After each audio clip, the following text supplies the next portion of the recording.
Salut EB3. Nous allons apprendre ensemble comment multiplier un nombre par deux chiffres. Puisque nous, jusqu'à maintenant, on a appris seulement à multiplier un nombre par un chiffre et ensuite on a appris à multiplier les nombres par des dizaines, comme 10, 20, 30, 40, ainsi de suite.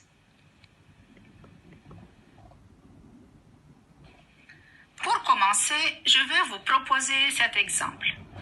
Alors, comment calculer le nombre de perles dans 14 boîtes, sachant que chaque boîte en contient 32, c'est-à-dire si chaque boîte contient 32 perles. Donc, comment je peux calculer le nombre de perles dans 14 boîtes? Et nous, on a déjà vu ensemble que quand j'ai un nombre répété plusieurs fois, donc il faut penser à faire la multiplication. Et c'est ce qu'on va faire dans cet exemple. Donc, je vais calculer 32 fois 14.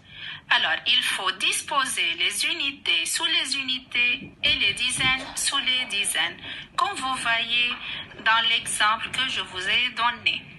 Donc, j'ai écrit 32 fois 14, j'ai écrit le 4 sous le 2 et le 1 sous le 3. Et ensuite, je vous ai attiré l'attention que le 14, c'est égal à 10 plus 4. La première étape à faire, c'est de commencer par calculer 32 par 4. Donc, je fais 4 fois 2, 8, 4 fois 3, 12. Étape 2. Je calcule ensuite 32 par 10. Pourquoi 10? Puisque le chiffre 1 dans le nombre 14 représente le chiffre des dizaines qui est égal à 10. Alors, je vous ai fait un petit rappel. Pour multiplier un nombre par 10, il suffit de mettre un 0 à la fin du nombre. Et voilà comment j'ai écrit 32 fois 10. Alors, le 0 que vous voyez en rouge, ça c'est le 0 de 10. Et ensuite, on fait 1 fois 2, 2. Et j'écris 2. Et ensuite, 1 fois 3, 3. Et j'aurai 320. Donc, 32 fois 10, ça fait 320. Étape 3. Puisque 14 égale 10 plus 4, donc la dernière étape sera d'additionner les deux résultats obtenus pour avoir la réponse finale. Donc, on fait 128 plus 320 et la réponse sera 448. Comme vous avez remarqué, j'ai écrit plusieurs écritures. J'ai écrit 32 fois 4 tout seul, puis 32 fois 10 tout seul. Mais maintenant, je vais vous apprendre une disposition plus compacte, plus pratique pour multiplier 32 par 14.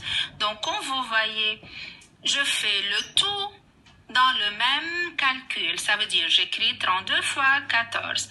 Je commence par faire 32 fois 4 et j'écris la réponse sur la première ligne. Donc 32 fois 4, la réponse sera 128. Suivez bien les flèches pour comprendre ce que je suis en train de dire. Deuxième chose à faire, c'est 32 fois 10. Je vous ai mis le 1 en rouge pour que vous remarquiez que ça fait 10. Donc, je fais 32 fois 10 et j'écris la réponse sur la deuxième ligne. Et là, faites attention. Il faut toujours mettre les unités sous les unités, les dizaines sur les dizaines et les centaines sous les centaines pour pouvoir faire l'addition. Et la réponse finale, après avoir fait l'addition, sera 448. À la fin de ma leçon, j'aimerais bien vous proposer un autre exemple. Comment calculer 65 fois 38? Donc, je commence par calculer 65 fois 8. Et la réponse sera 520, puisque 8 fois 5, 40. Je pose 0 et je retiens 4. Ensuite, 8 fois 6, 48, plus 4, 52. Maintenant, je fais 65 fois 30. Je n'oublie pas de poser le 0 de 30, puisque le 3 cache le 0 de 10. Donc, je pose 0.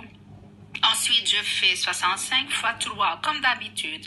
Donc, je commence par 3 fois 5, 15. J'écris 5 et je retiens 1. Ensuite, 3 fois 6, 18, plus ma retenue, égale égale 19. Surtout, il ne faut pas oublier la retenue.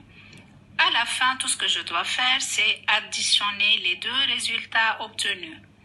Celui de 65 fois 8 et de 65 fois 30. Donc, je fais 0 plus 0, 0. 2 plus 5, 7. 5 plus 9, 14. J'écris 4 et je retiens 1. 1 plus 1, 2. Et ma réponse finale sera 2470. Dans ma remarque ici au B3, j'aimerais bien vous attirer l'attention sur la disposition des chiffres.